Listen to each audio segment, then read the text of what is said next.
What are you going to do today? Are you going to do the same thing today you did yesterday and expect a different result?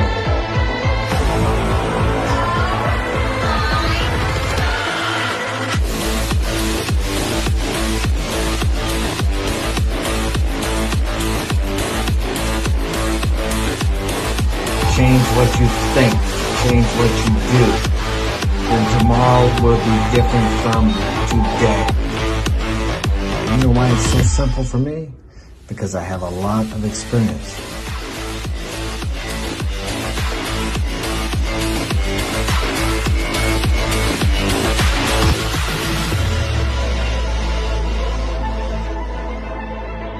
You can only change your tomorrows by changing yourself today.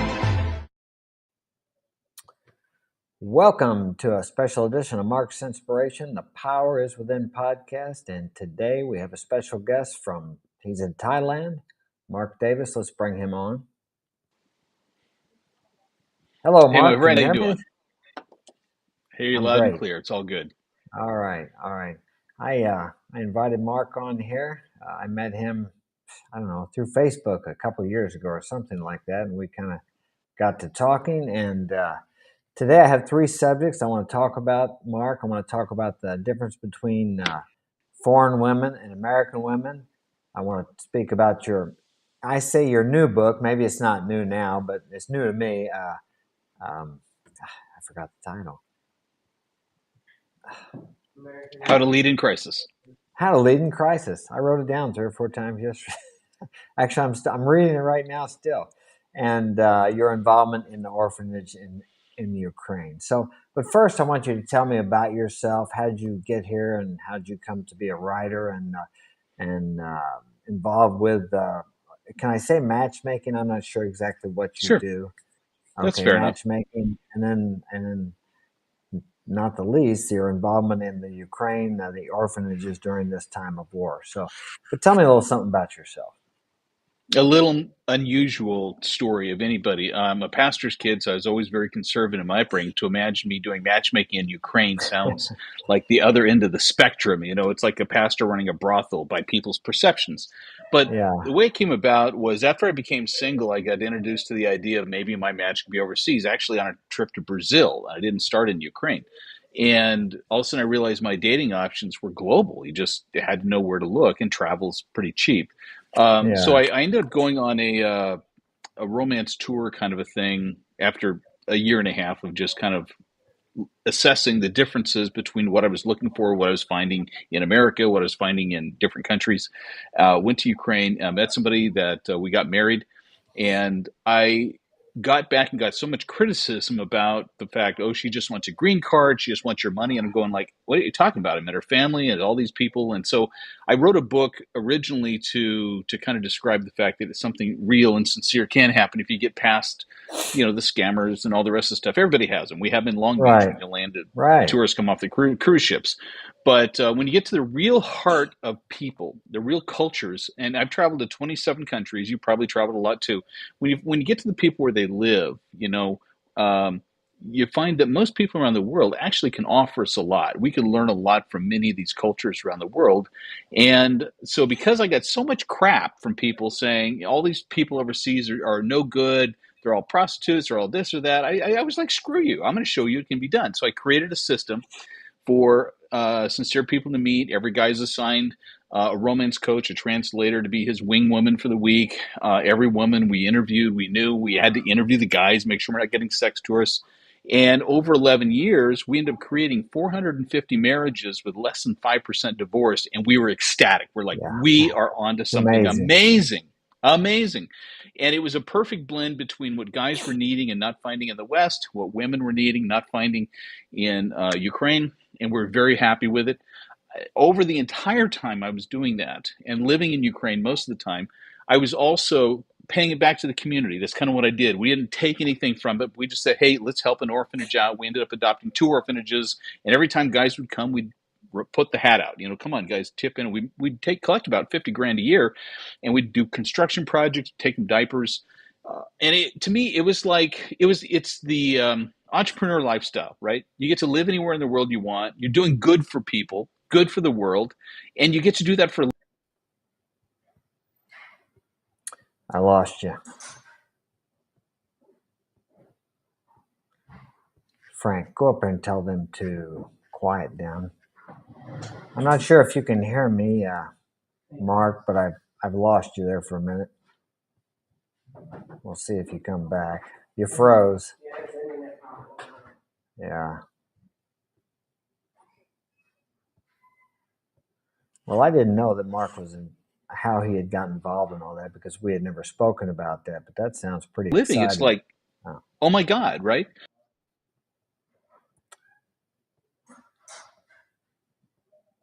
Well, we have a bad connection here.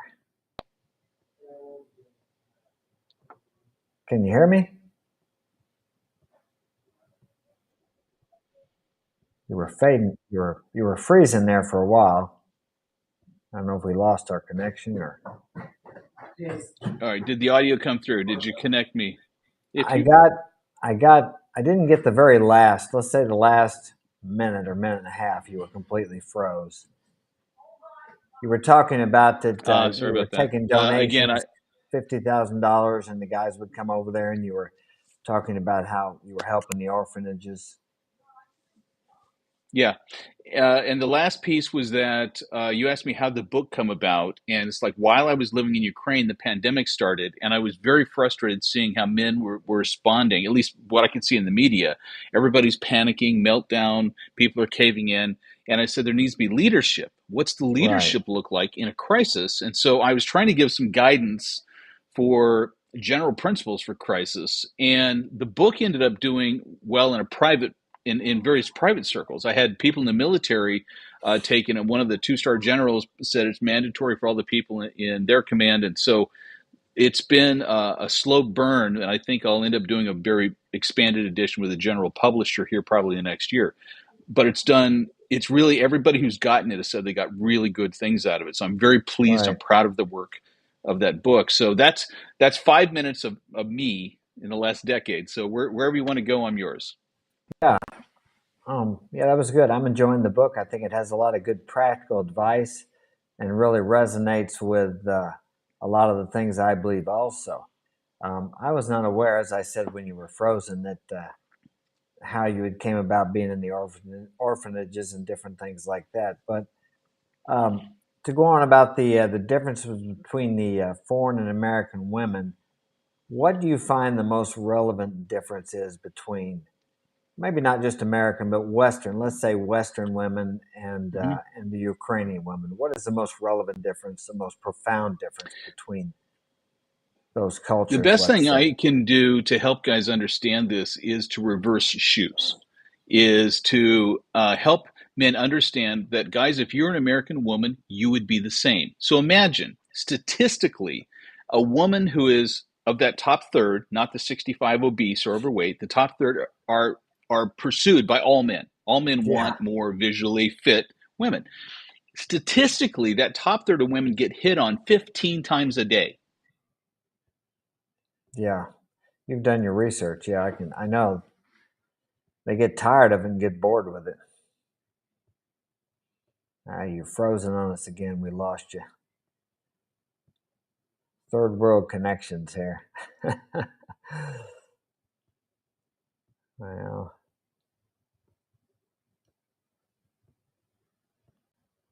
I'm not sure. Do we completely lose him? Frank, Yeah. go ahead and see if we can get him connected back in here. These are the I'm talent. here. I'm wondering if going with just audio would be more helpful because I apologize. I No, normally let's plan try it. good places to do interviews. Yeah, Okay, all right, we'll that's try it. okay. I, Let's try it. you caught me here in a place where I didn't plan it, so I didn't get a good Wi-Fi room. Hey, that's life. But here's the it is so. But if guys can bear with me, I promise you this information I think is going to be very helpful. So first of all, I No, want you to have perspective to understand that if you were an American woman, you would be just like them. Okay. If you were getting hit on 15 times a day, and every time you got a relationship, you expected the guy to compete with everybody else. And so he's doting on you. He's taking you places, giving you gifts. So if a guy comes along and doesn't give you flowers and gifts and take you fancy places, you're like, what's wrong with you? All the other guys do. Yeah. He's a And so you have jerk. to understand there's a natural conditioning that our culture has created to spoil the women. Now, on the other side of the globe, there's a natural conditioning where the women spoil the men. Because the men over there, the women are beautiful. There's like in the dating age range, there's less than 10% overweight. They dress to the nines, and they realize to get a man, they're going to have to serve him and care for him. And the guys cheat all the time. I had one guy tell, I can get a different girlfriend every month. What's the big deal? You know, Yeah. and they're all beautiful, so they get used to that. And I get guys coming over from America. They're like, they're like starry-eyed. Every girl walking. Yeah. Yeah, I understand that. If you haven't traveled out of the U.S., you don't understand that. We froze you again. How do we go with just audio on this, Frank, or does he have to do it from his end? Either way, it would just keep freezing and freezing. You think it'll freeze? You think it'll freeze with the with just audio? Yeah. Let's see. Wait till he comes back. We'll just muddle our way through it here. He's got some good stuff people need to hear too. There he is, clicking back on. Yeah, we lost you again. I know, because I can This is see it on my good. screen. The little thing circles when it's lost. Yeah, we'll make it. I was saying, Yeah, I was like going to that. switch over to a hotspot, but go ahead. An We're going to analogy? muddle through this because I think my subscribers really need to hear this, because if you haven't been out of the United States, they don't have a clue. You're right. I never thought of it like you're saying, but it's opposite of what it is here. Mhm. Yeah. And I've heard the same thing you And not only said that, about women saying all men cheat. Well, it's because Yeah. they have such a variety of options. choice. Yeah, choice. Absolutely. And so they have to compete to get a man. And so Yeah. when a guy's come over to Ukraine with me, we sit in the cafe porch out in front of the hotel and just watch the girls going to work. And I tell them, I go, guys, I challenge you. I may have 15 guys there. I challenge you within any 30-second window of time that you don't see a woman that'd be a 7 or above back home. Yeah. And I win. I always win because they're just. Oh, man.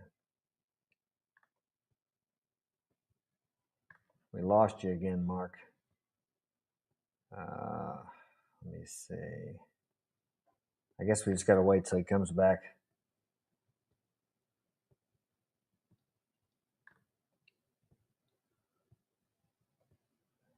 We're losing. I keep cutting him off. Let him come on back on when he. You bet. There we go. All right. Okay. So I think it's just a matter of East meets West. The Western guys are finding what they're looking for. The Eastern women are finding what they're looking for. And therefore we have, when they find each other, like, oh my God, you're my dream. And everybody lives happily ever after, as long as, we as a company, we're doing the work to screen, make sure we got sincere guys, sincere women, then the rest is chemistry. And right. As the blackjack dealer would say, my hands are done. Well, let me ask you this question. Okay, so, and I've seen this in other countries, not just in Ukraine. I have been to Kiev about 5 years ago, and they were fighting in the east then, but I stayed away from there. So, but it's the same thing in Latin America, down in Colombia, which I go. There's so many beautiful women down there, and one of the reasons I went there is because I had met a girl from there, and we met in Aruba, and we were talking, and she said, all the guys cheat, and I said, well, why? She said, because there's so many beautiful women there. And so we spent the weekend, had a great time, and then I got to looking on the internet, and I'm like, my God, there is. And there's so many beautiful women. Well, let me ask you this, though. With the Ukrainian women, of course, they want a man that doesn't run around, maybe that doesn't cheat. Can they accept a man like that, or are they so accustomed to cheating men that they're somewhat attracted to that bad boy? Do you understand the question, what I'm saying here? Oh, please understand me. It's not an issue of the bad boy. It's like you're too good to be true. Yeah. So that's more the thing. It's like, listen, but both sides do that. The guys are looking at this gorgeous woman going like, come on, back home, you wouldn't go for anything less than a millionaire, and she's going like, the both sides have to get over this trust thing. And that's kind of one of the things that my company did for 11 or 12 years was to help bring trust to both sides, that both sides realized that they could trust we're bringing sincere people to the table, and then they could relax and let chemistry take place. Unfortunately, because of the war, we're just practically out of business, and so Yeah. I'm doing the work with the orphanages and building up my men's magazine, authenticman.com, as my Yeah. primary. Right. Right. Well, that's excellent because that is something hard for people to accept. And what they will do, at least in my experience, I've found working with people, and I've done it myself, they will self sabotage because they can't believe.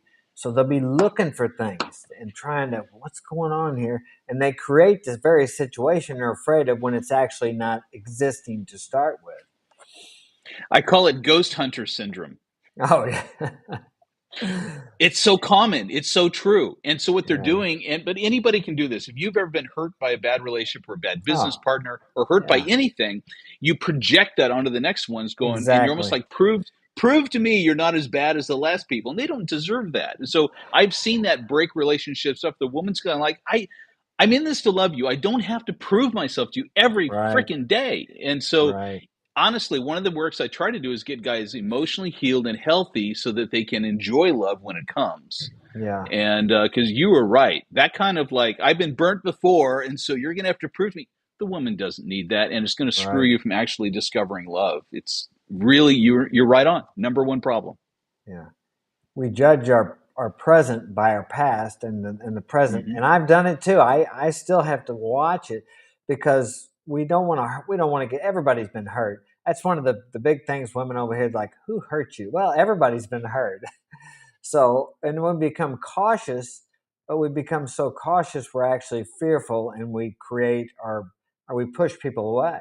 If we find somebody who's enthusiastic and really likes us, I think he froze again, then we are like, we can't believe it because there's got to be something, what's the catch here? Bring him back on there.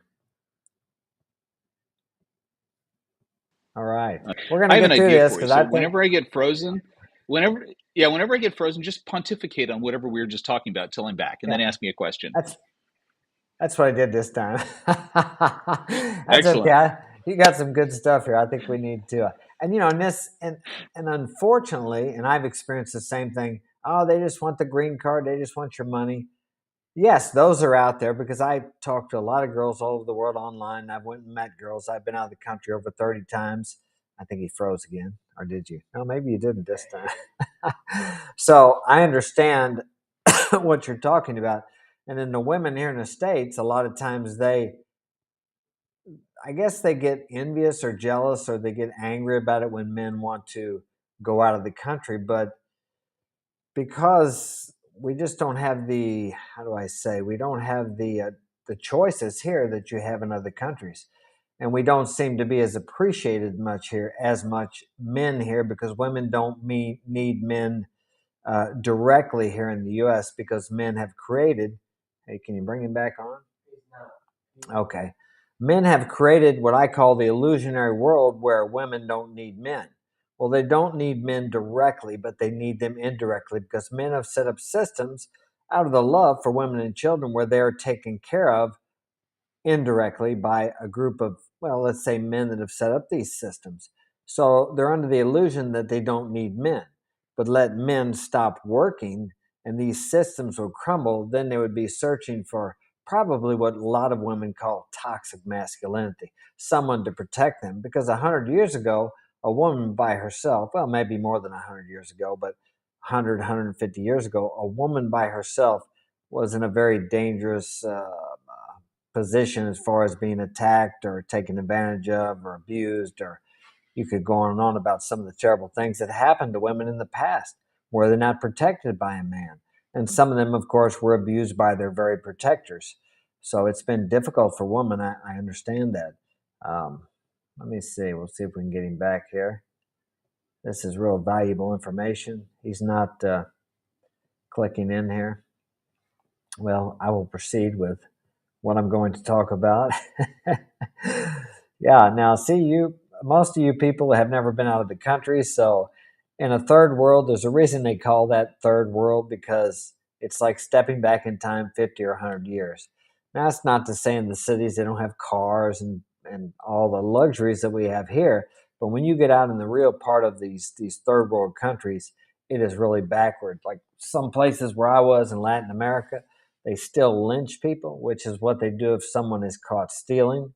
They chase them down. If they catch them, they beat the hell out of them. Then they pour gas on them. If they survive the beating, then they burn them.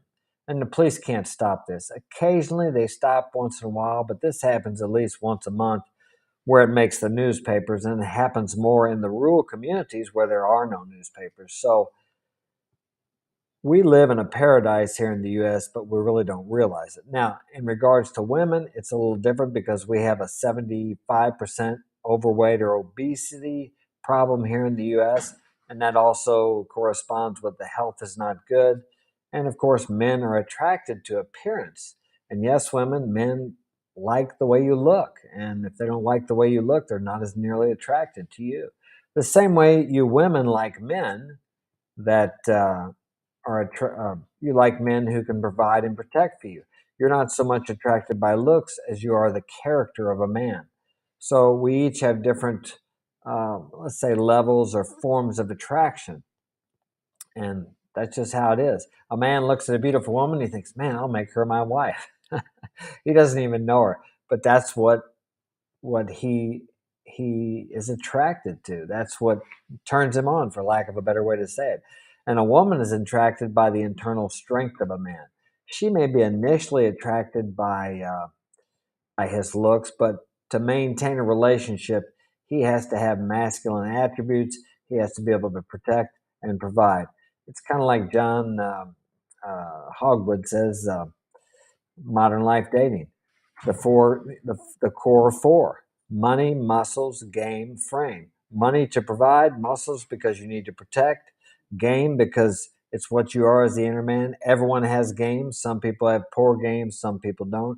And frame, you have to control the frame of the relationship. And it's not controlling the person, it's controlling the atmosphere, the environment of the relationship. So the woman feels safe, protected, loved, and secure. Not so much with your words or that you're doting over her, but that you give her that type. You create, by creating the frame, you create that type of environment for the woman. Well, I wonder if we lost him for good. Well, oh, there he is. Oh, he's back. Hey, great. Let's get him on. All All right. You know right. what? I just switched my phone hotspot, and I think we're going to be good. So Okay. anyway, thank you for your patience. I'm ready. Let's go. Let's do this.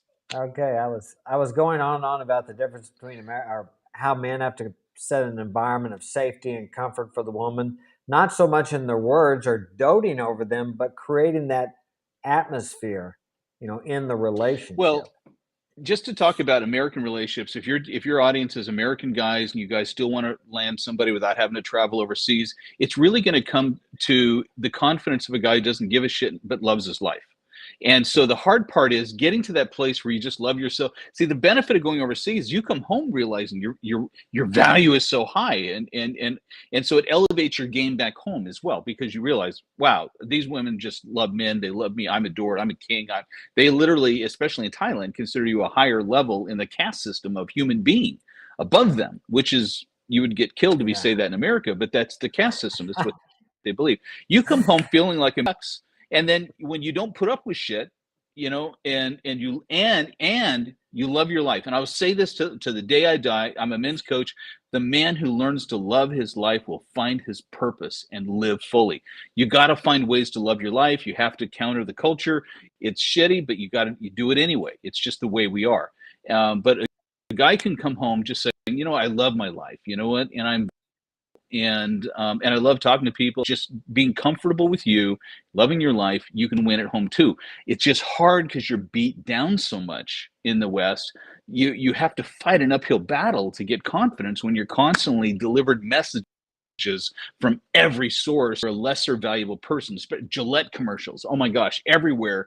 Men are responsible for wars, for crimes, for every evil thing on the planet, and we're like, and I'm one of those, and literally, I'm reading articles where there's schools making young teenage boys in high school apologize to the women in the classroom for the rapes and pillaging of other men and other generations past. And it's like, I but they heard didn't that do too. it. Yeah. These are good guys. Why Yeah. would you do that to? And so, guys, I get it. I'm with you. We are in a culture that is against us in many ways, socially, commercially, the culture, school systems, being raised by women. That's a whole nother subject because men went to work, as opposed to Yeah. 200 years and all the 10,000 years past.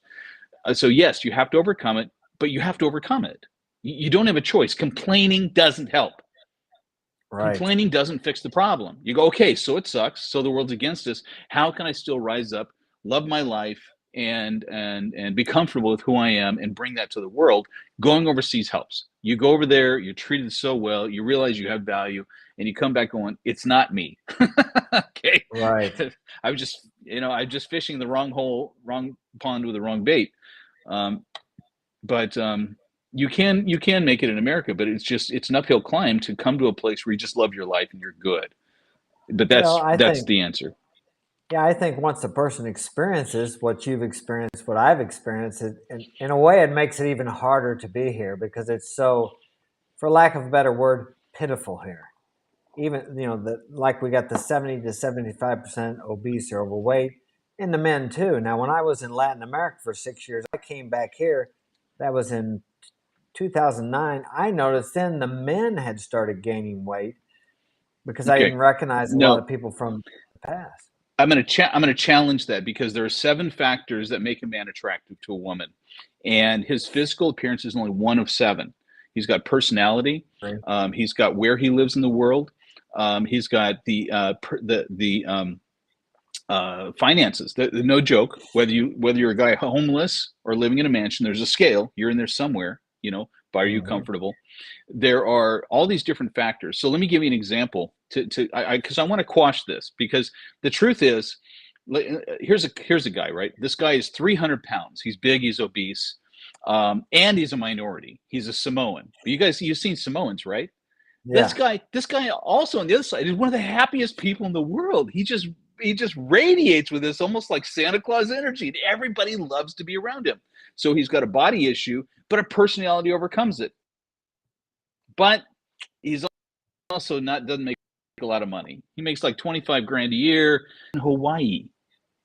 Okay, that guy's going Yeah. to find a girl. So it's not just one issue. Guys, we have the advantage where we can be overweight and still get women, but you have to consider what your strengths are and just Yeah. be tens on where your strengths are. No, I agree with that 100%. I was just making a statement that I noticed men had gained weight too, but women are, and I talked about that when I lost you the last time. Women are attracted, sure, a little bit by looks, but that'll only get a man's foot in the door. They're more attracted to what's on Mm-hmm. the inside. Because I talk to guys say, well, I'm not that good looking. I can't, they won't, you got to be good looking. You don't. I'm sure you know guys that aren't that good looking that you'll see with beautiful women because they believe in themselves. They're happy with themselves on the inside. They love themselves. They feel good about themselves. And it's like you talked about when you come back from over there, you feel good because you realize, hey, it's not me, it's the culture. And I Right. understand that too. But when you grow up here and you don't know any different, like a lot of these young men, they think it is them. And I'm not blaming the women, it's just the way the culture has evolved. The women have been taught to be men, basically, to be masculine, and the men are The other becoming side, somewhat more feminine. well, the Go other ahead. side too is that the American culture is lazy. Its I premises agree. retirement. The best thing in the world is for everybody just to be able to sit on their house, rock in a front chair on the Yeah, front porch, chew on a piece of grass, and watch the lawn grow. It's like that's such bullshit. And so we have this laziness, complaining about everything. And this is where overseas they don't. They work 7 days a week, and they don't have union breaks. They work 10 hours a day, and they don't complain. It's just the way it is. It's life, and they're still yeah, happy. So it's like, but yeah. it's the perspective. Here's something I want to challenge you with. I talked to a Ukrainian soldier who was a translator interpreter. And so, because we had aid coming in from all these other countries, and so he was translating these military trainers. And he says, I Right. learned something. I figured it out, the difference between you guys in the West and us. I go, please tell me. I would like to hear your perspective. He goes, look, for you guys, you expect things to be good. You expect everything to go well. And when it's not, it bugs you. And you have to have it good because you expect life to be Yeah. good. Here, we expect life to be hard work and to suck. And when it's good, we party, man. We celebrate. Yeah. And I think there's some wisdom in that, honest to God. And because the problem is, if we're always expecting comfort, which is the Hmm. thing, that's for us, that's comfort, then we're not as meticulous with, oh, working out sounds hard, Yeah. really getting clothes that are like attractive to me. God, that's work. If she wants me, she's gonna have to like me the way I am, man. I wear Yeah. wife beater t-shirts and blue jeans, and if she wants me, she's gonna have to like me the way I am. And it's like, look, I respect you. We're guys in our 50s, and you do the best with what you've got. I do the best with what I've got. I'm a very obese man. I had 250 pounds just at 53 years old, and I got it together. I became a bodybuilder. I even won a competition 18 months ago. I looked at Yeah. that picture of me and said, no fucking way, I'm done. That's not who I want to be. And so what I promise the guys, the question is, are you at least doing the best with what you've got? Because if you're doing the best of what you got, then you'll naturally expect the best from the other side Yeah. as well, because you've earned it. You Yeah. feel like you've earned it. That's natural to you.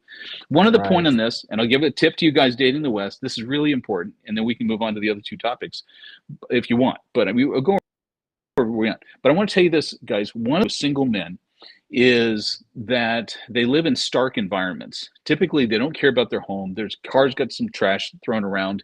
Um, and they work in a stark white office environment. And here's what I find: when they get around a beautiful woman, they're like, uh, uh, it's a pretty girl. And they're stammered, because here's the Yeah. thing: there is a natural need in the soul of the king for beauty. King's palaces had tapestries, gardens. They had women dancing and music and song. And so Right. what I find is, if you will surround your life with sources of beauty, music, nice work environment, clean your shit up in your house and your car, care about your attire, you're telling yourself and living out that it's natural to be around beauty. And that will satisfy the need in your soul. So when you're around a beautiful woman, you don't freeze. It'll be natural. Everything in my life is beautiful. It's the way I am, Yeah. like a noble king. Yeah. And so just a tip for you guys. I really think doing that, be around nature, play music all the time, and you'll be much more comfortable around beautiful women. No, I think it's a great point. You become part of what you are around. Very important. Yeah. And then there again, we're in a culture where you grow up, like you said, it's an uphill battle. But you can look at that in a positive way, because I think to be fulfilled as a man, we need adversity and challenge. And you made the point Mm-hmm. about it's just so comfortable here. You got to go out and actively seek a challenge and seek adversity here in the US, because it's so comfortable and easy. And one of the Mm-hmm. things people from overseas that come to live here, they just don't understand why everybody here complains so much. And I agree. Now, when I was in Ukraine, I had lunch with a couple of young ladies, and they were 27, 28 years old. And I told them they didn't understand the concept that here in the States, you don't have to work, because they were working, go to the gym, and going to Mm-hmm. college and living in an apartment with one of their girlfriends. I said, you don't have to work here if you don't want to. And they just couldn't grasp, but you really don't. I Right. mean, on my street, I think down the street a ways, there's people that they don't work. It just, yeah. Yeah. So we actually have to seek out. I make the statement, it's ironic that we have to work out, because we made life so easy and comfortable. We're killing ourselves, and we don't work. So we have to work out because we don't work hard enough. And I'm all for making jobs easier, but my job is construction, so we work pretty hard, and I like that. Plus, I work out. And I just remembered, I think that's where I met you. You were doing your transformation, your body, and you were on one of the physical fitness sites or something. I think that's where I remember seeing you the first time. You were working on your body, I think. Yeah. So that's cool. Um, Yeah. Thanks. No, I yeah, appreciate that's that. well. Go Tell ahead. me Where do you want to this. go? Well, before we get off the foreign women thing, when do you have any predictions, or when do you think you'll be able to go back to the Ukraine, or what do you think with your business there, or are you going to try to operate it maybe from Thailand, or is that what you're doing now with the Ukrainian women? Because I still have Ukrainian women contact me on some of the dating sites, but I don't know what it's what's your perspective on your business there and what you're going to do.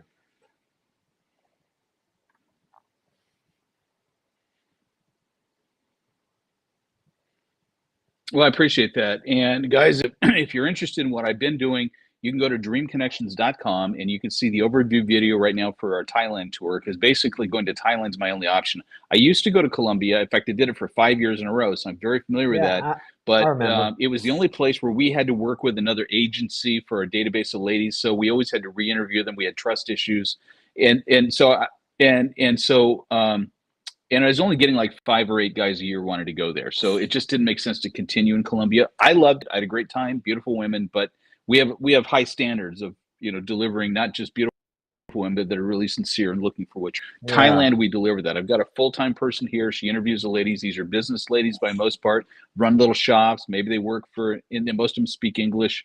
And so we screen them to make sure we've got wonderful, full, sensitive, warm-hearted, attractive Ukrainian ladies. So, but again, I haven't got a lot of people who've transitioned from Ukraine to Thailand. So this year may be the last year I'm in business for the foreseeable future. So I'm just saying, if you're interested, go to dreamconnections.com, look on the romance tours button, fill out a little free form to say you're interested, and we'll set up an interview to talk to you.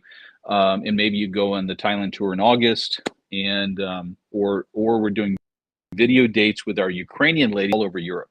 And then if you find one you like, you can travel to whatever country she happens to be in right now to go meet her. But I'm probably looking at this year. It's just not feasible. And when is Ukraine going to be feasible? 5 years? Who knows? I mean, first of all, they have to stop the war. Then they have to rebuild the airports, and then commercial flights have to feel comfortable flying there again. And then people from America have to feel safe that they can go there. I don't see it. So listen, I feel like I did some good in the world.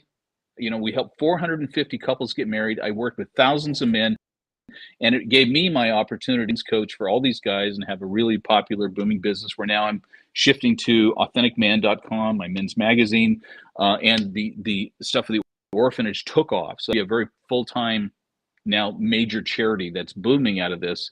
And then I'm doing a fitness app called AuthenticStrength.com, and those are all in the process. So Dream Connections is unfortunately going to be on hold indefinitely by the end of the year. So grab it now if you want. It's just sad. It is too bad. It's really too bad. We were doing a lot of good in the world.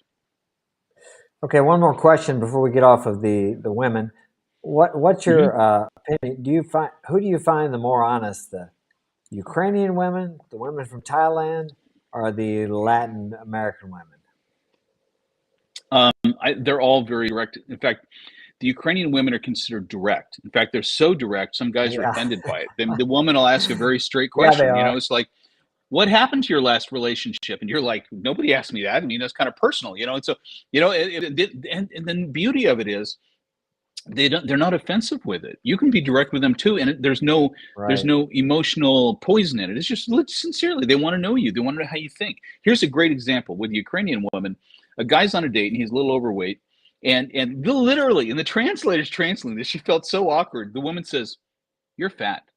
And the guy's like ready to be all offended. And she goes, "You haven't had a good Ukrainian woman in your life cooking healthy food for you. I will cook healthy food for you." Oh, yeah.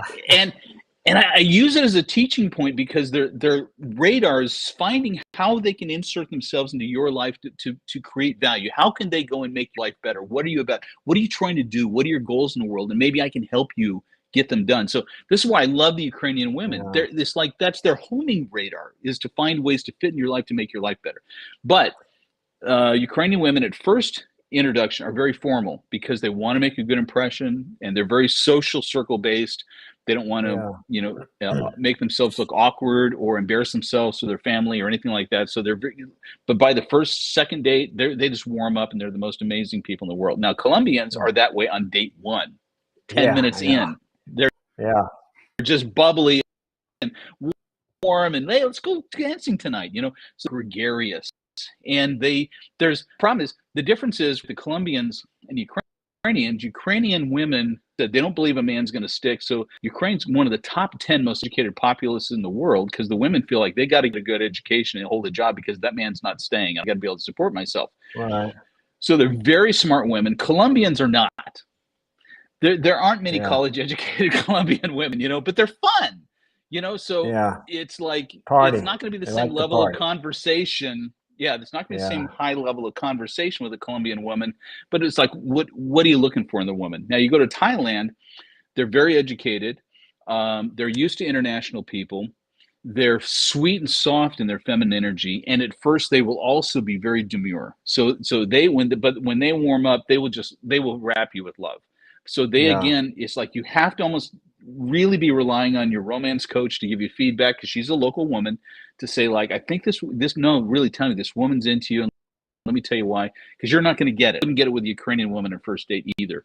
So you listen to your wing woman, and you follow your heart and her advice, and then you watch which ones really open up. So Colombian Yeah. women, you know if you like them or not, 20 minutes in. Indian women, it grows. You're kind of both feeling each other out, and they're beautiful, and Thailand women too.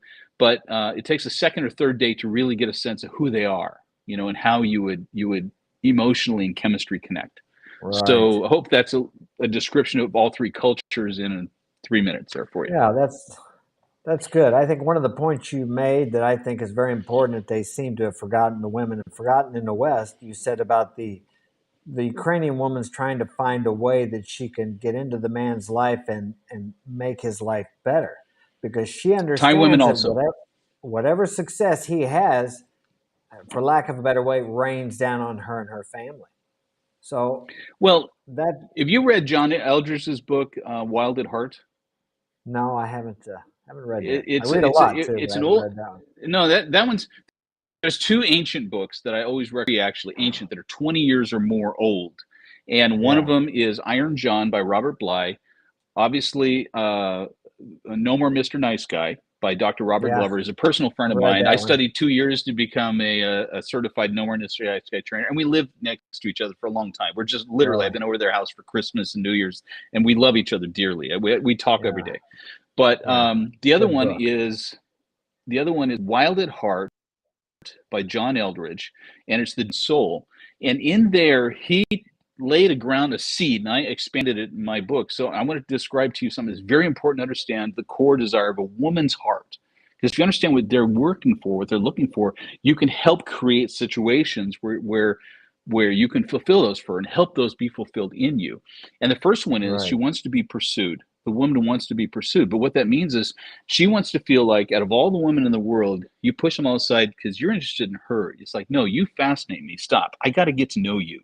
You're driving me. Come here, woman. Sit down and talk. I need to get to know you. You fascinate me. She wants to feel pursued. That you have this insatiable appetite of curiosity to know her. I use this word in dating: curiosity. A guy can be curious. He's gonna warm that woman up just to be curious about her, and plus, it gets him out of his own head. Be curious. That's the first thing. She wants to Right. be pursued. Second one is, and here's the big one. The second one is, she wants to find a way to be an indispensable part of your adventure.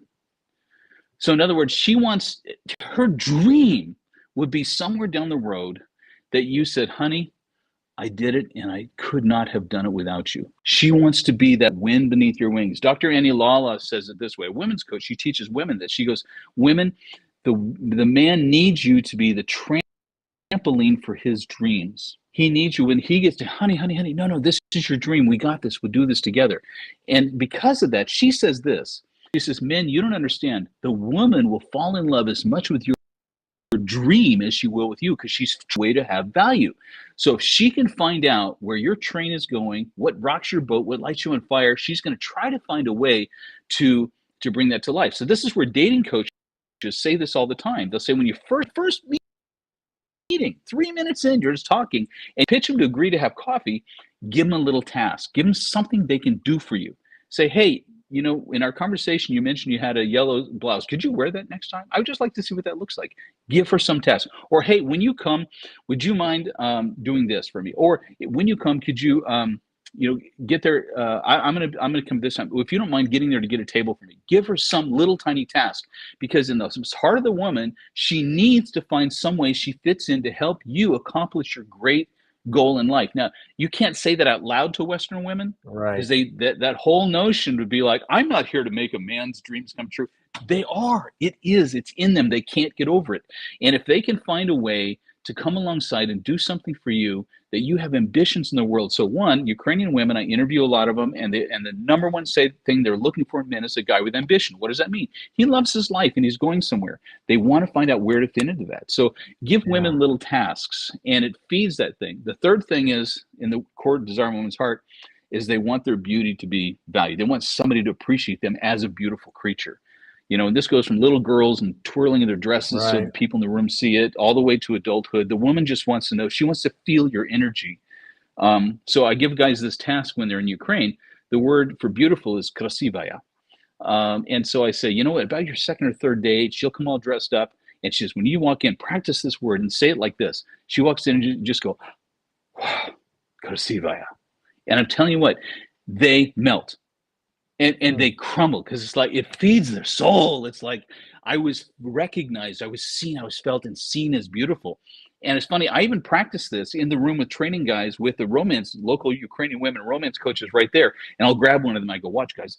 I go, krasivaya. And she knows it's coming. She's done it a million with me. She knows it's coming, and she still melts, because they want to feel that energy. So there's the 3 desires of a women's heart. Find little ways to niche that. But the point is, you're making is like, there is a part of a woman where she wants to be the champion for your dreams.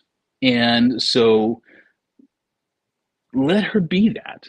And so here's the mistake I made when I first brought my Ukrainian woman over. I decided to prepare the world for her. So I had the whole house redecorated. I hired an interior designer. Every nook and corner was filled. My wife told me later, she goes, it felt like a museum. There was nothing for me to do. She's got to find a way to have value. And the truth is, Western women still want that too, if you can do it correctly. Yeah. Well, I would have to say, I agree with that. The problem, I guess, what happens with men over here is they make the girl their adventure. It's not, and then she thinks, oh my God, that's where they, and that's the that's one. A huge point. Differentiating point there that I really want to point out, and I know you understand it. Is she wants to go on your adventure with you. She doesn't want to be the adventure. And too many times, I've made that mistake myself. Even though I had other dreams and goals, the woman became too important, and they don't like that. They don't want to be the center of attention, or even close to the center of attention. From my experience, you are 100%. No, Mark, you're 100%. In fact, that's a big theme in Wild at Heart as well, where he mentions that. And same thing with Robert Bly. He mentions that in Iron John. It's like we get this thing where like we want to make the woman now our quest. We want to conquer and get this woman, so she is the adventure. And she's going like, I already know me. I'm not an adventure. But it's like, you can do both. If you understand your psychology and hers, and you really want to get this woman, then you need to portray this excitement you have about something going on, and ask her just to come along for little pieces of it. I don't care if you're into cycling and that's your thing. Invite her to come on a bike ride with you and be easy on her, but like, invite her into your world, into the things where she can smell your scent of battle, your excitement, your energy, and she can feel that masculine energy as you put it into anything that you have. Invite her into a place where you know that's going to come out of you, something you're excited about, and just bring her alongside. And that is going to get her into your life, and then you're going to be like, oh my God, I got this beautiful woman. But you're not going to get her by just, you're so beautiful, and here's more flowers, and here's more jewelry, and oh my God, and here's a fancy restaurant I'm going to take you to. It's like, no. Get her into a place where you exude that thing in your life that's not about her, but you want to bring her into your world. That's how to get it, and you both win. I think most men here, the problem is they're raised on television and Disney, and they watch these things where the guy pursues the woman with gifts and flowers, and maybe she's on the plane to leave him forever, and he runs out on the tarmac, and he gets on the plane, and she's like, oh yes, you're the one. I'm glad you came in. Life just doesn't work that way. But that's what you saw the movie. You saw that old movie with Meg Ryan called French Kiss. I think that was Kevin the one. Kline. What is that? No, but that's not the one. Yeah, because he runs on the plane. So I was thinking that because he runs on the plane.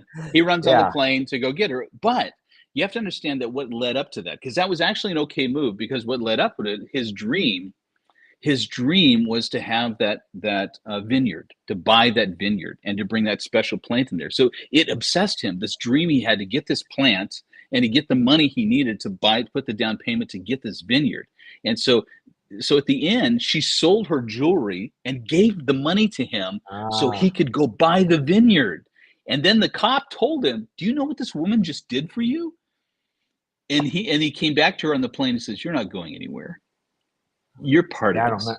Yeah, I You didn't remember you that gave to part, but my yeah, you gave to my life, and you're not going anywhere, woman. You're going to be part of this. You're with me. You're coming now." She's like, "Really?" So actually, it is a great example.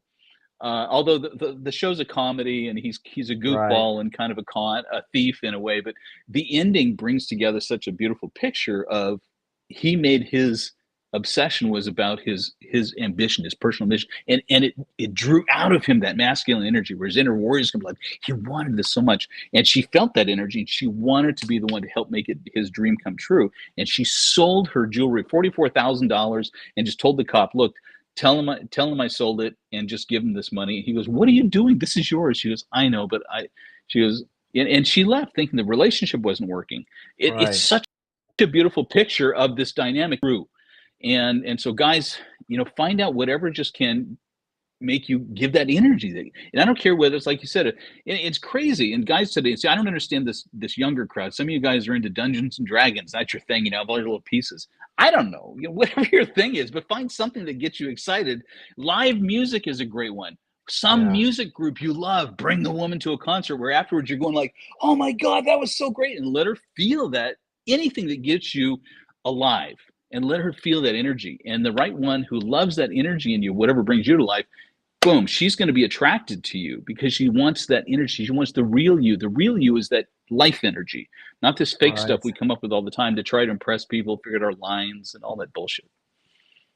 Yeah, they say what being yourself doesn't work, but the problem is most people aren't really being themselves. When they're around the No, woman, they supplicate to her and seek her approval, as where if they were around their buddy, they wouldn't tolerate half the stuff, or they would speak out and say, "Hey, I don't want to do that. Let's go here." So they're really not right. being themselves. They're being what Robert Glover. They're being They a they nice think guy. she right. They're doing what Yeah, they think will and get her approval, and she's going, yeah. you know, no, Yeah, you're right. women want to be told no sometimes, and they'll actually throw out that Hmm. test just to see if you'll go along. Want to go have steak, and then there's, well, I don't know, I want to go to McDonald's. Well, okay, I Hmm. don't really care. I'll go have steak. No, you go have steak. Hey, maybe next time we'll go to McDonald's. I'm looking forward to steak tonight. I've been thinking about it all day. That's a small thing, but that tells her that you're a man of your own mind, and not that you're a jerk, but you made a decision. You're going to stick with it. You want to bring her along with you having steak.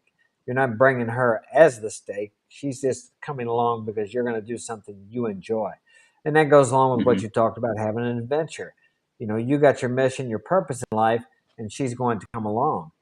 And I forget because back in my teens, that's in the late 70s, my girlfriends would cook for me. They'd make big meals. Or I've forgotten how many things women used to do for guys until I hear something like that about the woman selling her jewelry. And I think, yeah, I remember girls used to, they've completely gotten away. It's almost like if they do something for a man, their friends will just bash the hell out of them. What are you, a slave? Yeah. And I'll tell you this, the last girl I was married to, we were married 12 years. She stayed home the first 6, 8, well, 9 years with the kids, and other women would say, "Well, what do you do?" She said, "Well, I stay home and take care of the kids." Well, don't you work? Don't you work? Are you kidding? 24 hours a But day, listen, 7 days a week, no days yeah. off. So, yeah. No, the question of the woman would be, are you fulfilled?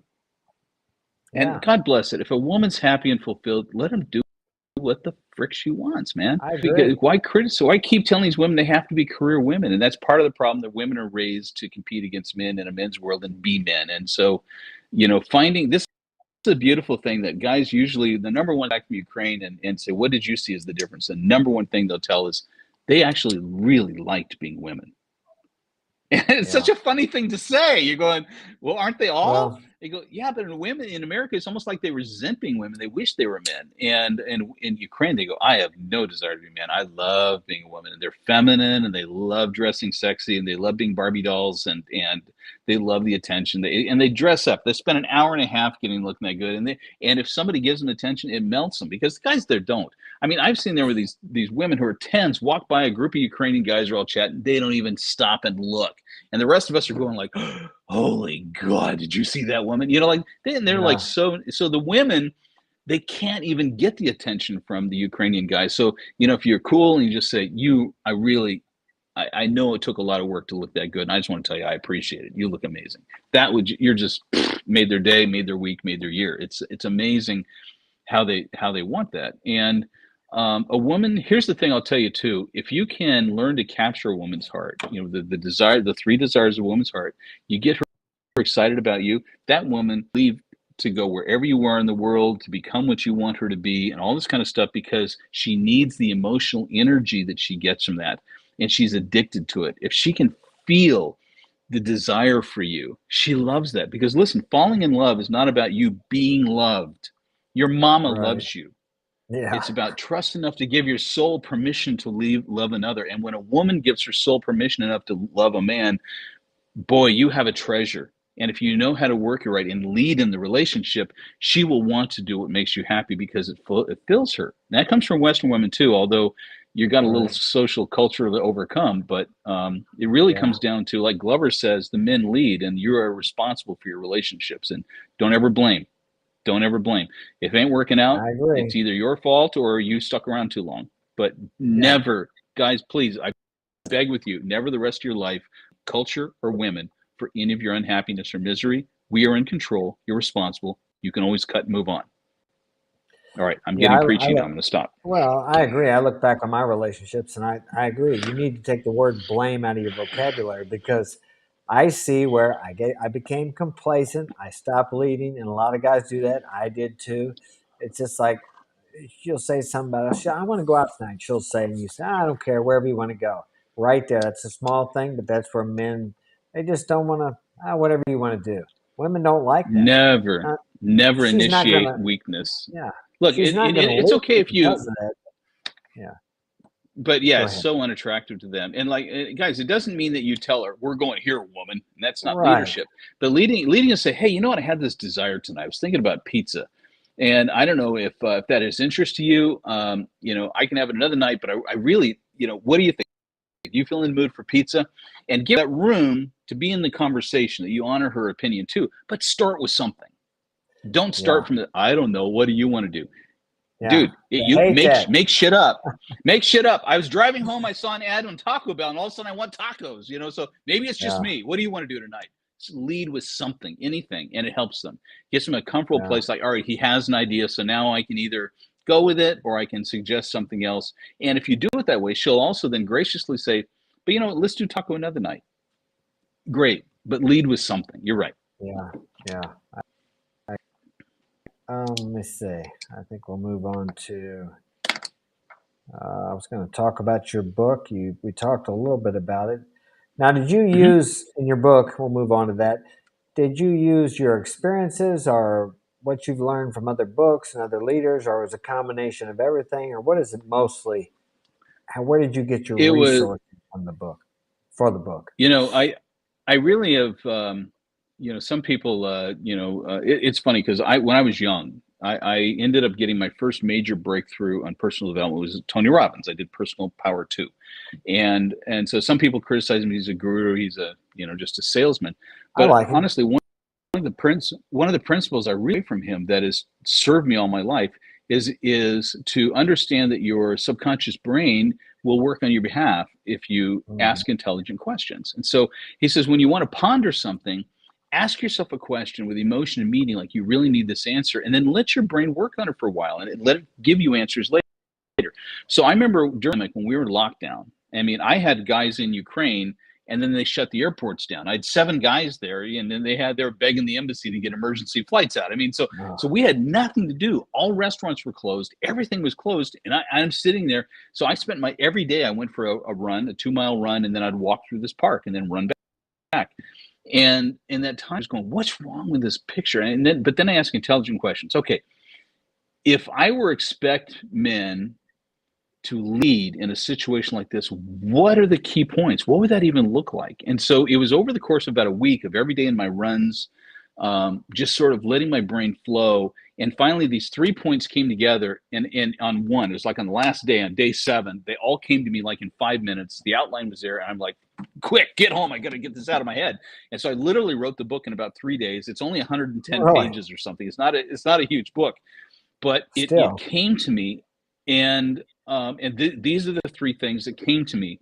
It's the subtitle of the book, how to be the calm in the storm, the voice of reason, and lead with a vision to the future. And I said, that's it. There is nothing more to it. There's nothing less to it. But we need to explain what those mean. And if guys get that, they will literally be able to serve their community, their people, their families, their businesses, the rest of their lives. And I've gone through this, and 2 years later, and now I've applied it to being a guy with 12 employees and all these ladies and in war when all this shit's going on, and the principles are the same. The military is using the book for principles now to so I'm going, there's something pure in the simplicity of those three things. Yeah. If we can get really wrap your hands around what it means to be the calm in the storm, the voice of reason, and to lead with a vision of the future. Now, you just read the book, and I love you. You messaged me with all kinds of things you were getting out of it. So why don't you give the guys a book review first of what you got out of it? Well, basically, it goes along with a lot of the ideas I believe in. I highlight a lot of things. One of the things I have highlighted here, I guess I'm about done with it. I'm on page 94 or something, so I got a couple more pages. But the unshakable calm in the midst of the storm, this is your calling as a man. And I relate that also back to in your relationships. The woman goes through a lot of emotions. You need to be her rock. You need to be that unshakable, immovable, as you said, in the middle of that storm. And it seems like we've pushed so much emotionalism here in the States that the women also are lacking men that can be this, that are not acting on their emotions, that are that unshakable, immovable person in the storm. It's very important, and I think that's what we're called to be as men, because inherently we as men are able to control our emotions. It's not that we stuff them down or we're so stoic that we never feel anything, but if you're in a crisis situation, like let's say you're over there and then all of a sudden you got to move the kids out of the orphanage, you don't have time to sit there and feel your fears and emotions and talk about them. You need to get done what needs to be done. And then maybe later on, maybe 6 months, a year down the road, you can sit and feel that emotion whenever it's safe again. But I think that's the difference between men and women. In general, I know there are exceptions, but mostly men are able to shoot a kid with a hand grenade and go on. Now, that has a terrible effect on him, but he's able to operate and do those terrible toxic masculinity things, which have to be done in war sometimes. A lot of these women complain over here about toxic masculinity, but war is toxic masculinity. And it takes a man, a strong man, to do these terrible things. I hate that they happen, but it's been going on for thousands of years. So I enjoyed that. I'm going to disagree with you on a couple of points, and I'm going to clarify them. And I don't cover the topic of toxic masculinity in my book, but one of the things I got from Wild at Heart, and I've now twisted it and adopted it to my own words, but basically the purpose of masculinity is for us to lend our strength to the world around us. So as a man, we have to be aware of the needs around us, and when needed be, we step in to lend our strength to it. And that's it. There's nothing more to it. First, we have to be strong. We have to be aware of the needs around us and the ability to take action to step in. There is no such thing as that being toxic ever. Even in the case where you had to shoot a kid with a hand grenade running into a bunch of soldiers, you're doing it to protect the men in your charge. There's nothing toxic about that. It's lending your strength to the world around you as needed. So I will be on mission to kill this thing that feminists created, and we just keep accepting it, that there's toxic masculinity. No, there's bad people, men and women, and good people, and it really depends on their intention to either serve or be selfish. So anyway, I'm going to get off of that. No, Glenn, you're losing me here. There is no such thing as toxic. You're talking about being a strong man. A strong man who doesn't give a fuck is very sexy to women. It's not toxic to be a man who just loves his life. And period. You don't need anybody else's permission or approval to love your life. Now, the other point that you brought up, and I wanted to clarify, I completely lost my thought on it right now because I was so on fire for this thing. I really want guys to love themselves. Guys, you're born a man for a reason.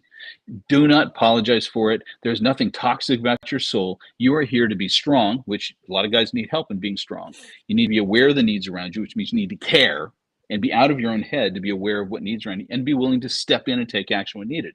Your purpose for being a man, for masculinity, is to lend your strength to the world around you where it needs it. That's it. That's it. And the world around you may be 3 people, whatever it is. But your purpose for being a man, for masculinity, is to lend your strength to the world around you where it's needed.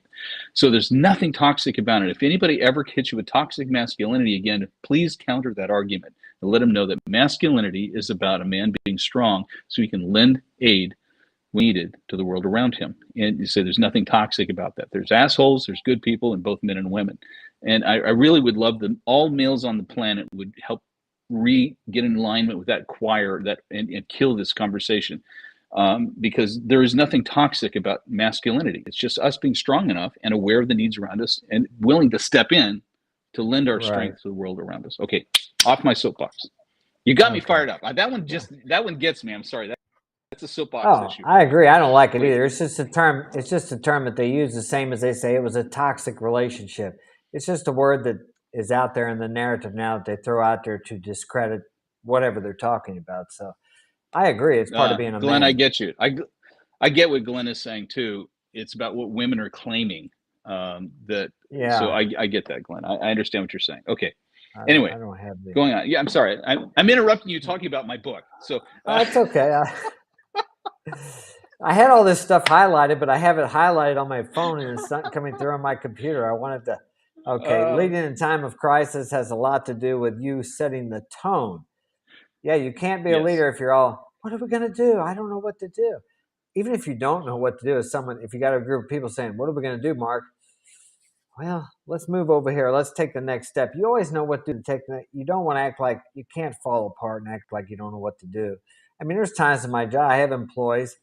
I don't know what to do sometimes. I'll say, let me think. I had to make a decision the other day. Things weren't going the way I planned, which happens most of the time. And I had to make a decision. Sometimes it's the wrong decision. I called the day for rain. Well, it ended up clearing off. But that's the way it goes. But you have to make a decision. You have to lead. And if you don't know what to do, you just make the better choice of whichever one you got.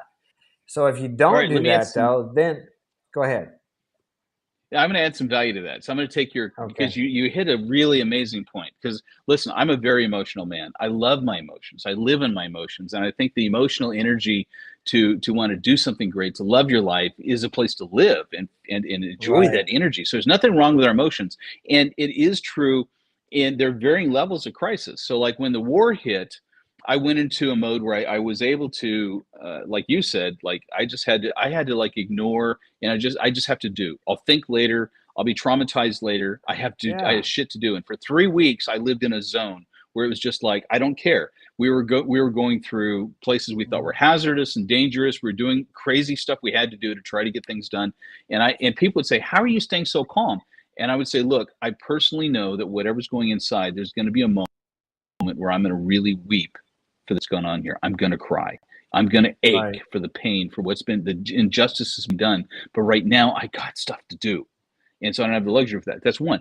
The hard part is most crises aren't war level.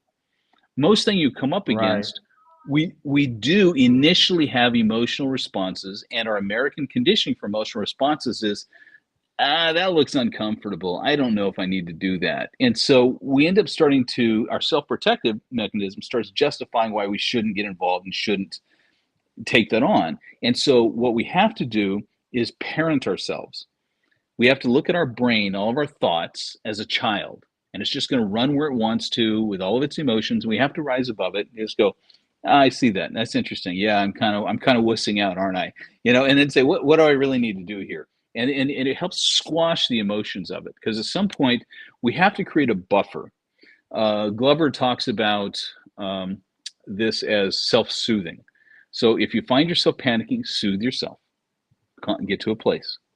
But be aware, red flag it. When I'm starting to get emotionally tense, when I'm starting to emotionally withdraw, when I'm starting to emotionally feel freaked out, the woman's yelling at me, what do I do? Oh yeah, she's yelling at me. Look at me, I'm starting to whoosh. Rise above it. Look at yourself like you're watching yourself think and panic like this. You have to have a moment, a cause between cause and effect, where you pause and you self-soothe so you can make good decisions in it. So I think we're very emotional creatures, and most situations are not so intense that we can just put all emotions aside and just bear into action. So I think being aware when we're wussing out and being aware where our emotions are taking us over to make us do things we'll regret later I think are hard. One thing I didn't put in the book, which I learned during the war, is I had 3 motivations for staying. And one was I got 12 employees there, and I didn't want to see myself sitting on a couch watching the war on a big screen and leaving all my people in danger. Right. But the other thing that was most important is I said, a year from now, when the dust settles, I want to be proud of what I did today. And so that's a male motivation that always works. It's like, wait a minute, yes, right now it sucks. Right now I'm freaked the shit out. Okay. But in a month from now, when this settles, what would happen that I would say I'm proud of myself? That is a great question. Man, that's such a powerful question for a man. Dude, if you come up with anything and you can step for a moment, step back, you know what, in a month from now, when I'm not in the middle of this, what can I do right now that a month from now I would be so proud that I did it this way? And you'll find the energy and the courage to overcome this emotional state you're in and do the right thing in the moment. So later you're going, damn, you know what? Fuck, that sucked. But God, I'm glad I did it. That reminds me of the Roman death before dishonor. Honor is a very important part of my life too, I think. Yeah. And that's something we've seemed to have forgotten in the West too, to be honorable. And a man needs to be honorable. He needs to have integrity. He needs to have character. And once again, because things have become so comfortable and easy here, I really think it makes it more difficult for men to gain that character and integrity, because you actually have to go out and look for situations to rise above because of our level of comfort here. It's true. You're right. Okay, let me see. Like I said, I had several points here. Okay, back to this one here.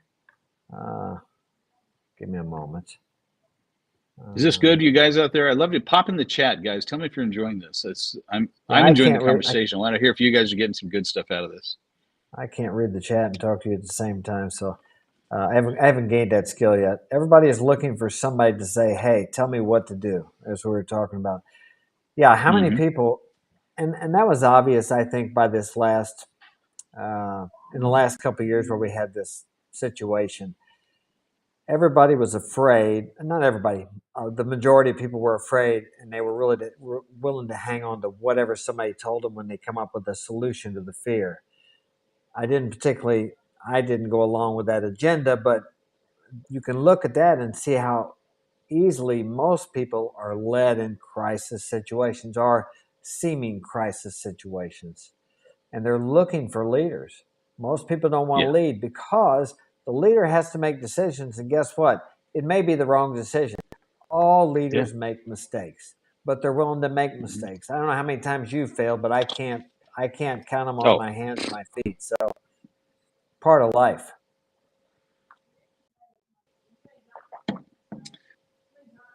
Yeah, they're looking for someone relaxed, you said. No, it's interesting. And I found this myself. I tell the story in the book, so I'll tell your guys here right now, because to me, I'm so grateful I learned this lesson like at 25 years old, I think it was. A young salesperson, and the boss asked me to go to the meeting for the Chamber of Commerce. Now, I don't know if you guys have ever been to a Chamber of Commerce meeting, but and especially where I was in Silicon Valley, there was like 150 people there, right? And nobody knows each other. And most of them are insurance salesmen or realtors. I swear to God, it's like, so to me, I walked in there the first time I went there. It was just so awkward. Nobody wanted to talk to anybody because nobody knew anybody. And everybody felt like everybody else was a competitor. And then you're just waiting for the meeting to start to listen to the speaker because they got a good speaker, and you're eating the little hors d'oeuvre snacks and you're kind of hiding in a corner. And so I went the first time and my boss was like, how was it? I go, it sucked. And he goes, well, didn't you get some business cards or leads or anything? And he's like, well, go back again. And so, of course, for me, I'm an optimist. I'm like, all right, if I'm going to do this, I got to find a way to enjoy this because that sucked. And so I go, all right, I know. Because you know what happens during the first mixer, which is like 45 minutes long, there was no leadership. It was just everybody and stuff. And all of a sudden the doors would open and some guy would say, okay, guys, come on in and get your seats. The speaker's ready. Welcome. So I said, all right. So I'm going to go in like I'm part of the Chamber of Commerce. And I'm going to go welcome everybody. And it was so fun. So I did this experiment. I'd be having to go, hey, I'm Mark. How you doing? And I go, what brought you here today? And I didn't say I was with the chamber. I said, just tell me, what brought you here today? Oh, yeah? Oh, that's really cool. I'm glad you're here. Has it been good for you so far? Hey, that's fantastic. Look, I got to go meet a lot of people, but I'm really glad you came today. And so I did this. I kept going around the room. And it was like, and I love this moment. 20 minutes in, I'm doing this with a group, and I hear somebody behind me in a group behind me go, "Hey, that's Mark. Did you guys meet him yet?" "Yeah, he's with," it's like all of a sudden I created this celebrity just by, and so I just found out everybody in the room is looking for somebody. Will somebody just be Right. comfortable? There was somebody just offer Yeah. welcome. Will somebody just be like, "Hey, he's good. He's comfortable. So let's lean on him and see what he knows." I did the same thing when I was on a jury. Everybody was like, "What do we do first? What do we do there?" And I always learn this lesson: whoever's asking questions leads, right? So, well, what do you guys want to do? Do you think we ought to do a poll? Let's do a survey. And sure enough, 20 minutes in, they go, "I vote for Mark to be the foreman for the jury." And I've taught this to my kid. I go, "Look, it's just ask questions and step up, because Yeah. there's this vacuum, this void, and as soon as somebody's calm, they go, they want to lean into that, and so Right. it's a great way to influence people. Just be comfortable with who you are and ask them questions and be curious and feel like you're at home there. I remember reading that. Yeah, those two parts you talked about being in the Chamber of Commerce meeting and the foreman on the jury thing. You talk about pause and assess before responding. And that's something else too that men need to learn is when you get emotional. It's especially now with the technological age where you can instant message. I've learned that it's good if you get. I got a message from a client yesterday. Somebody broke the window in the house we're working in. I could tell by the message she thought we were responsible. We weren't. I just said the window was okay when we were there. I said, and nor was it broken when we left. She ended up apologizing to me later, but you have to, I had something else going on and I didn't look back at the phone for a little while. You just have to answer it directly. Wait a few seconds because your first response or your first thought is, "Hey, I didn't break the damn window. What are you accusing me of that for?" That's what goes through your Right, head. It's right, like, what right, the hell are you blaming? What are you right. blaming me for? I'm the one that's doing more work than anybody or whatever. But so yeah, you need to pause. And sometimes for me, it's even better to wait. If I can, if I have a decision to wait till the next morning, just to ask myself Mhm. what is the answer I need, and then the next morning the answer will come. So sometimes that, Mhm. well, sleep on it. You've heard that. But then there are times where you have Mhm. to make a decision in the moment. But if you practice, you can know the differences. We know when we have to do it now, or we got time to just kind of let it Awesome. simmer if we're unsure. So Mhm. sometimes it's best to just let those things set for a while before you make that decision. So I think Sorry, my pausing before phone. you respond. I got a low battery notice on my phone, so I got to go. I'm going to plug it in so it can keep That's hotspotting okay. from it I've because it's I've had working. that happen. I've had that There we happen go. before. Okay, But as it's you plugged said in. We're good to before, go. what I found about your book, what is very simple, but there's another old expression I like. I like old expressions. Um, Usually, simple is better. Keep it simple. Stupid. You've heard that one, I'm sure. Of Most course, good of course. ideas are simple. If you can't Hmm. explain it to a third grader, it may be a little bit too technical. So that seems Hmm. to people seem to pick that up a lot better. I mean, we could use a lot of big words when we talk, but the general public doesn't understand these words. Someone said a word to me the other day, and I actually had to look it up. I kind of understood it in context, but I had to look it up, and it still wasn't a very good definition. But then they explained to me what they meant, so then I was able to understand. I think the word was retrobate. I mean, I'd heard the word, but I wasn't Oh quite yeah, sure. yeah, And I yeah. read it. Yeah, I had to. What does that really mean? So, but anyway, and I was And able what to does it mean answer to the question. them? Yeah, exactly. What it meant to them and what the dictionary definition was a little different. So then I was able to answer the Yeah. question because they were asking for my opinion. So, but yeah, that's what I really Hey, I want liked to about you. give Go ahead. a quick shout out to Rob and Glenn for continuing to make comment. As much as we do this for a living, it's still very encouraging for us to know that you guys are engaged and this is valuable to hear Yeah, contributing, adding comments. I'm telling you, it means a lot to me too.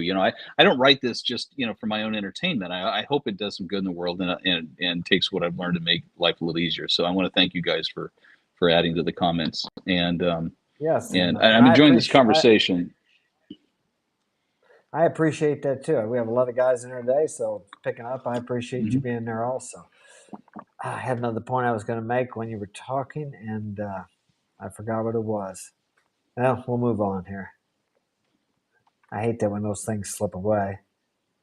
Oh, that was it. Service. I can tell by talking to you, you've discovered, as I have later in life, that true fulfillment comes in service to others.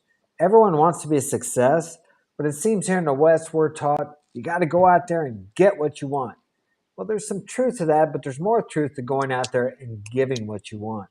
You'll find the greatest successes in the world, or at least the one what I call a success, is not just money, but having contentment, happiness, and being able to just sit there and be at peace and not so content that you don't want to achieve more or to keep serving, but to be okay with where you are, but to have a goal and to have, because as you know, when you reach a goal, yeah, you may be elated for a few hours, maybe a day, but after that, you better set another one because so the joy is in the journey, in the service for me anyway. I get so much fulfillment out of that. And that's why I started the YouTube channel because in my personal life for over 30 years, I've helped others in a private sector. And when I'm doing that, that's when I feel the best. Everything works out. My everything I want just comes to me. And whenever I go out and start trying to chase, let's say money, women, whatever, it just gets it's getting further away. But when I do what I'm supposed to do as a man and fulfill my purpose, everything I desire comes to me. It's almost magical. Have you experienced that?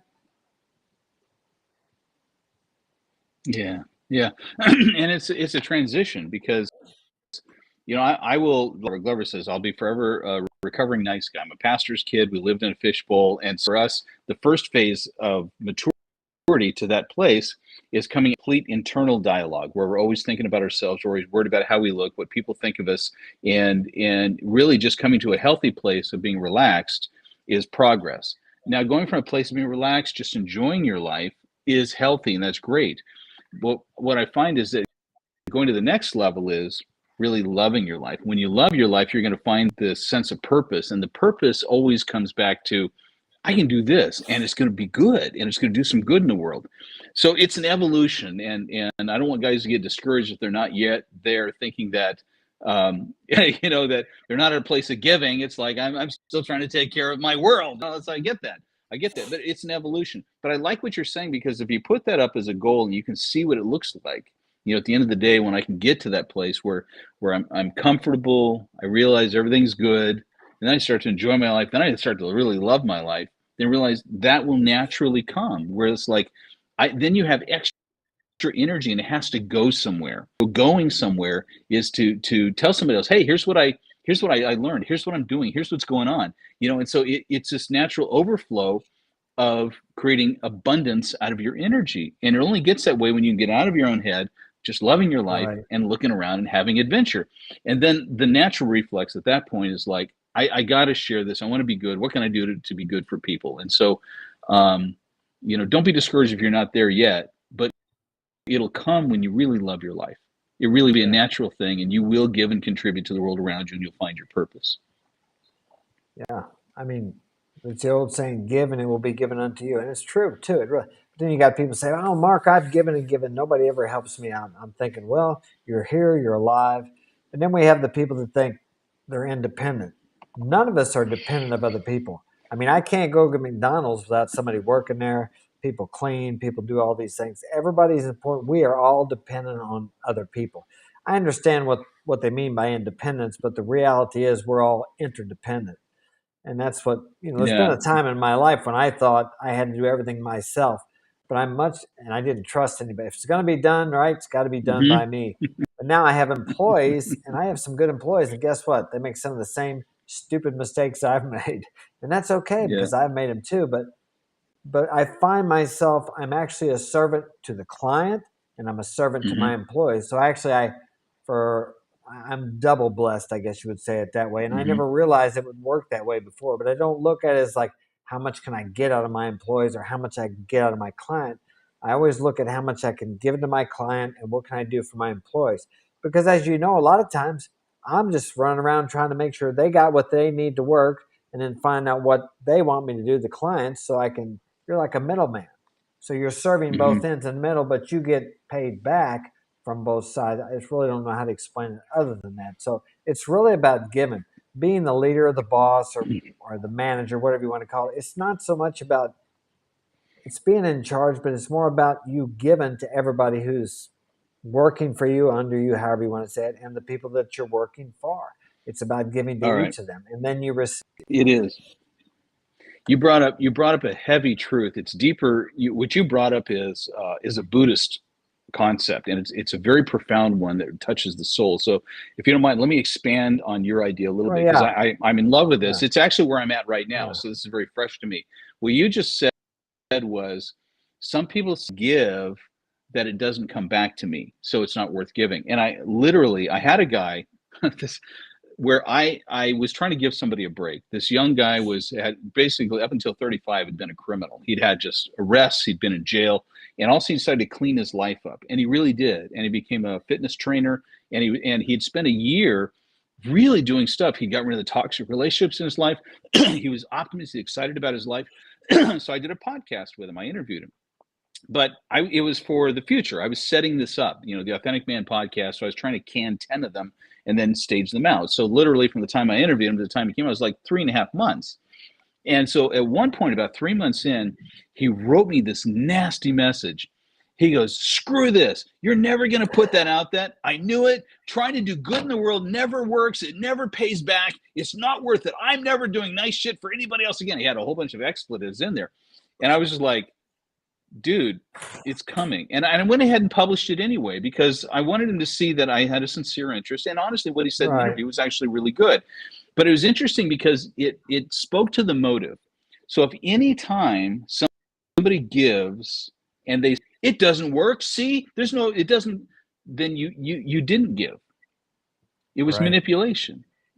You were doing something so you could get something. And so this is where Transaction. the Buddhists, it was all transactional. So it wasn't really giving at all. It was because you had emotional need and you were trying to get somebody to give it to you. So you were going to do this. And what Glover talks about is the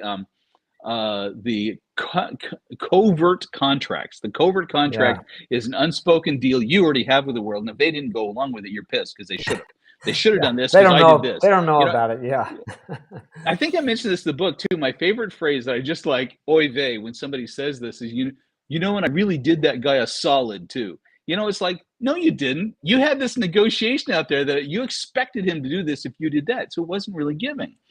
And right, I was I've taught a lot of seminars with Glover. So one of them, he gave this example. I don't think it's any of his books. He says, if you really want to know how free you need to be in your giving, let me give you a really simple example. You're at a four-way stop driving along the road, and you have somebody come along on the right, and this woman's pulling up the stop, and you got there first. But you know what? You're feeling good. She's a woman, so you go, "Hey, go ahead." So she drives straight ahead, but as she goes through the intersection, she doesn't wave. She doesn't look at you. She doesn't say anything. She just drives straight. You're like, "What the fuck, woman? I just gave you, I just was nice to you." "Well, screw that. I'm not going to be nice again." And he goes, yeah, "See,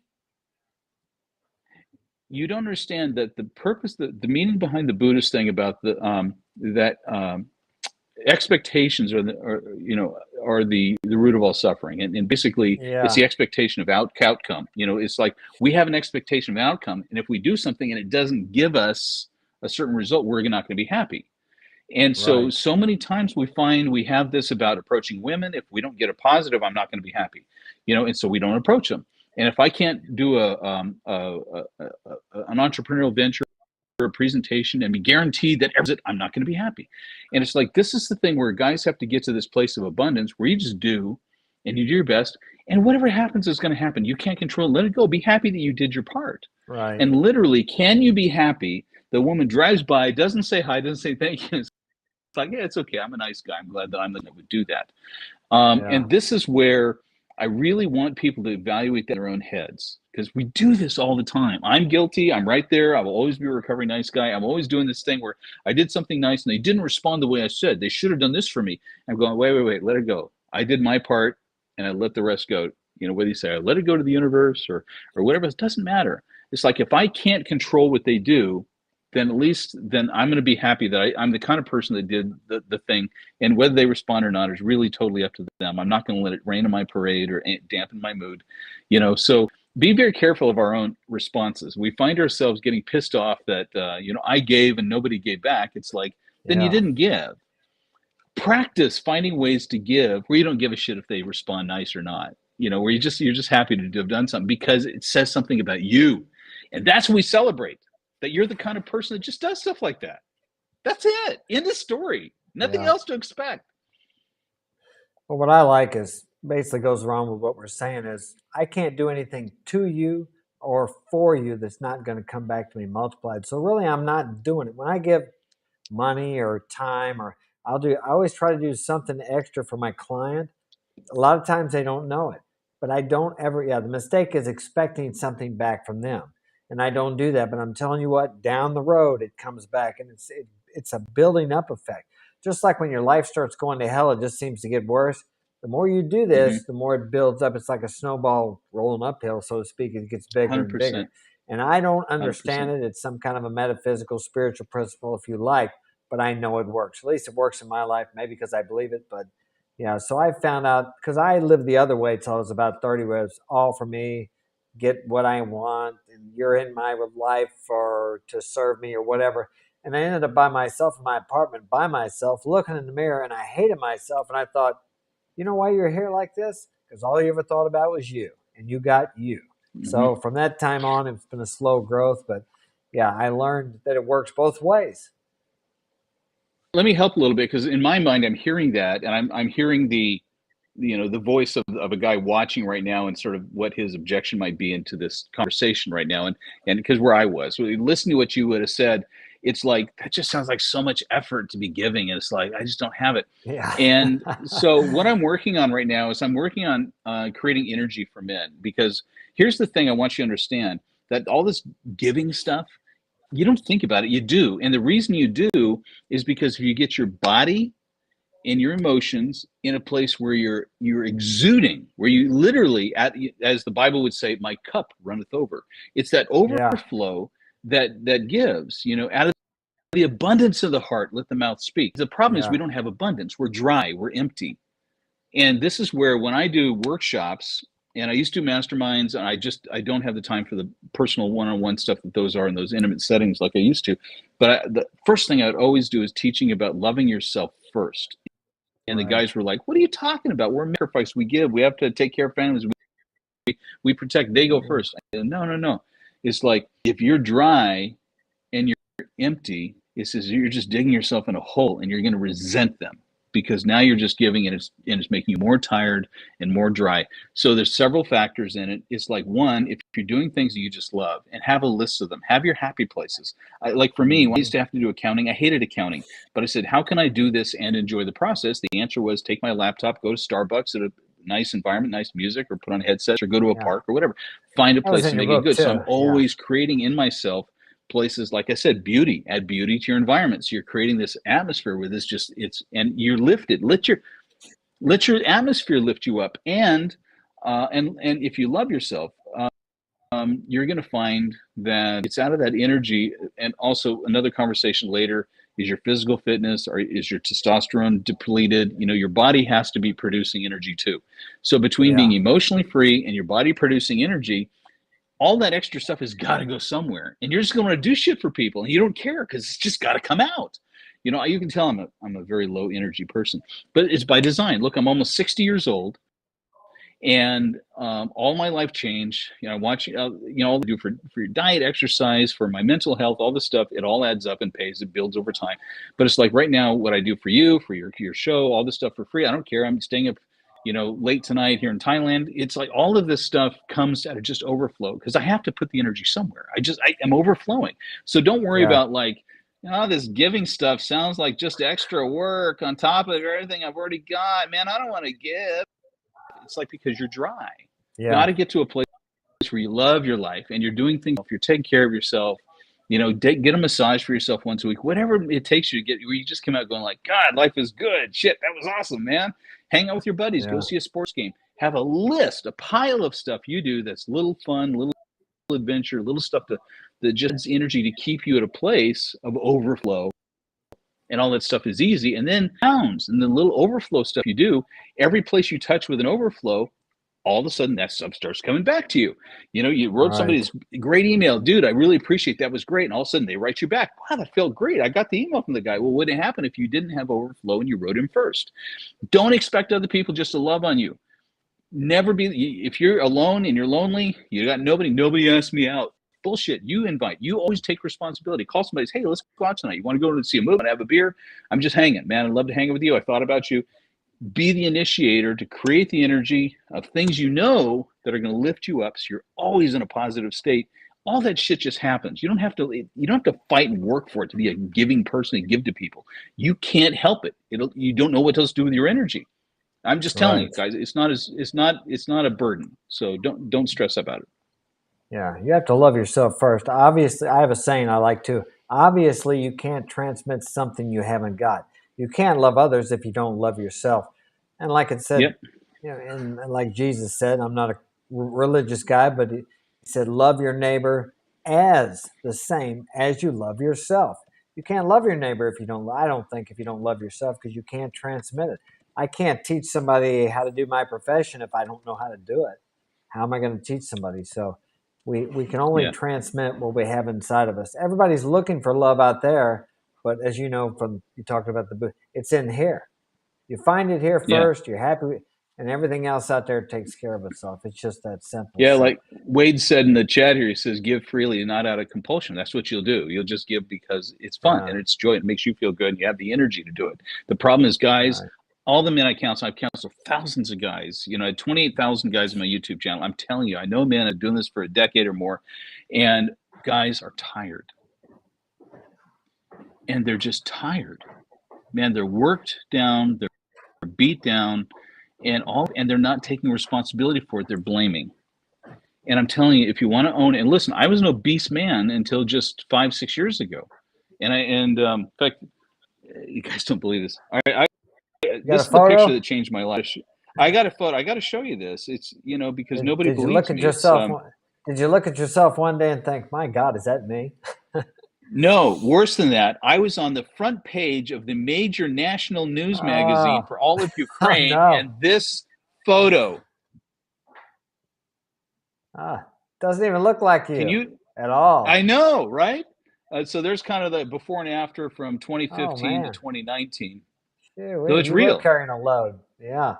And for 53 years of my life, 30 years at least, I was an obese man. 30 years of my life, and so the difference is night and day. And it's funny, I was a men's coach already while I was this fat, so I'm going like, this is irresponsible of me. Yeah. Oh well.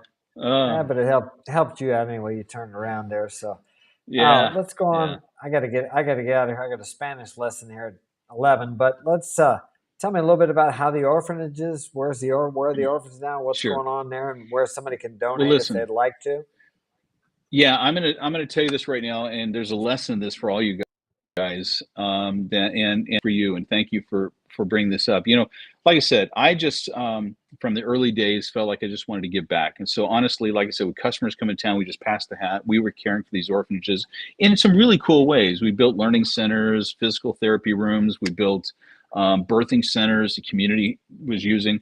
And then we brought food and all this stuff. Then we adopted a second orphanage. They need a roof and heating. So we were just taking the hat. We were doing all these little projects. I wasn't caring, but fortunately I had a 501c3 nonprofit that I got years ago called abundanceinternational.org. If you want to go check it out, abundanceinternational.org. So when the war hit, as you heard, if you've been with us for the whole conversation, my entire business at Dream Connections was dead the morning the first bombs hit.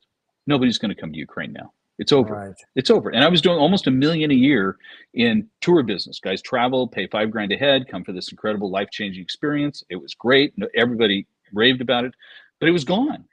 It was just gone. And so I'm sitting here going, what is this all about? And I got a phone call from a buddy of mine, another men's coach named Adam Lyons, and he goes, Mark, how you doing? And he's one of the few guys just called my cell. I'm in Ukraine. I'm like, dude, bombs just blew up our airport this morning. And he goes, man, let me help you out. What are you trying to do? I said, well, the only thing I'd love to do here is I'm going to stay because I get people. I'll make sure they're safe, but I'm going to try to help out the orphans. I've been doing this work, so I can at least do that for now to keep me busy. He goes, let me help you out. I got a PR agent. I'll get you on some TV so you can raise some money. Guys, we raised $500,000 in 3 weeks. I was on CNN, BBC, 5 Fox shows, all of this kind of stuff, just telling in 3-minute bites each. 6 minutes was the longest interview I did, and people just poured out. And so immediately, it's just one of those things I felt taken care of. I felt, all the work I'd done to try to be good, create good in the world, do some of the stuff for free for these kids for all these years, now it was paying me back. And so now then I felt responsible. It's a lot of money, okay? And trust me, if you've ever done a tax filing for a nonprofit, it has to all go for the cause, you know? So I'm going like, what do we do with this? Yes, I can take a salary now, so I'm not going to die. But we immediately said, this is a lot more money than just our 2 orphanages need. And so we ended up, hey, who else do you know? We got a database of 146 orphanages. We start, what do you guys need? We found the gaps now during the war. Now we're taking care of 22 orphanages, over 2,000 kids, and 5 of them are behind enemy lines in Russian-controlled areas. We're finding ways to get what they need. It's fucking amazing. And the stories I could tell, we'd spend an hour, because miracle, amazing stories. And I spent 2 of the last 3 months in Ukraine, going back and forth. I brought refugees out. Just amazing stories of what we're able to do to help these kids. And we now have to, like, I got to sustain this now. We have to now care for these kids. This war may be going on for years. That 500,000 will be gone in another 6 or 8 months. So we're trying to keep this going on a long-going basis. So anything you can give, it's a 501c3. All donations are tax deductible. It's at abundanceinternational.org. Very easy to remember. Put it in the description when the Great. show's over.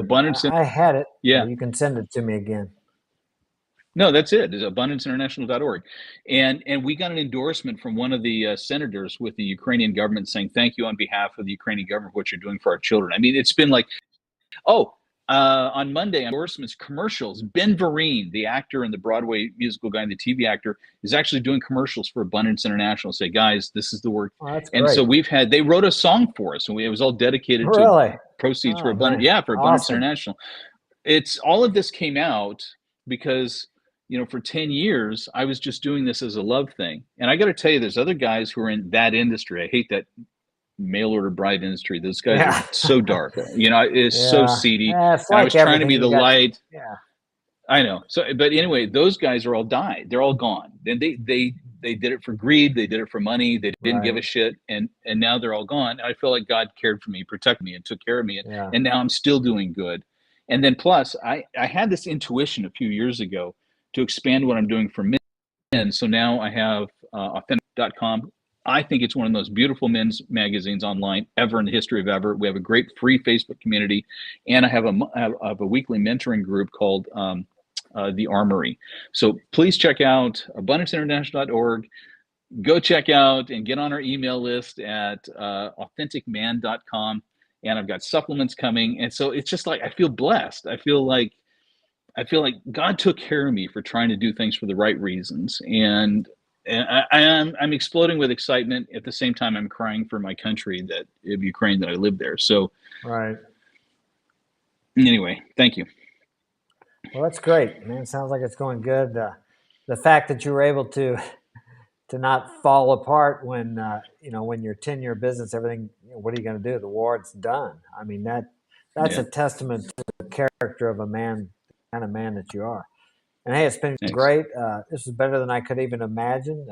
Great speaker. I didn't have to try to pull stuff out of you. So that's always difficult if I have to do that. So listen, when you're having a good conversation, the energy is good between male souls. It's effortless and it's been beautiful. And I didn't know our time limit. We just kept talking. So sorry we went long. If that's I didn't have. And I really apologize for the internet connection at the beginning of all this. But you know what? At the end of the day. God bless you guys, Glenn, Wade, Rob, all you guys who are online. Yeah, thanks for joining I hope you got some value out of this, and that will bless me if you guys got something good out of this. That's why I'm here. I live for that. I hope it did good for you guys too. All right, sounds good. Send me the links, and I'll put them in the description for the Abundance International and the authenticman.com. Authenticman.com. Okay. There's one more. Just leave it. Okay. All right. Well, dreamconnections.com, but it's very got little life left just to the end of the show. Okay. But if a guy wants to go, there's a window, but I'll give you all 3. Yeah. Okay. Sounds good. Thanks again for joining me. It's been my pleasure. It's great. All right. Take care. I think my man's Frank. My cameraman went to sleep. Hey, we're done. All right, thanks for joining us on the Powers. Chance, if anybody... Wait a second, Frank. Go ahead. No, I was going to say, if we're waiting for somebody, guys can throw in some questions, do some Q&A, but okay. I'm ready to go when you are, so it's not a big deal. Yeah, he fell back. I got him woke up now. You ready, Frank? We're going to sign off here. Thanks again, Mark. Well, take care. Thanks for joining us today. Thanks for the comments in the comments section. Glad you guys were here. See you next time. Got a show tonight.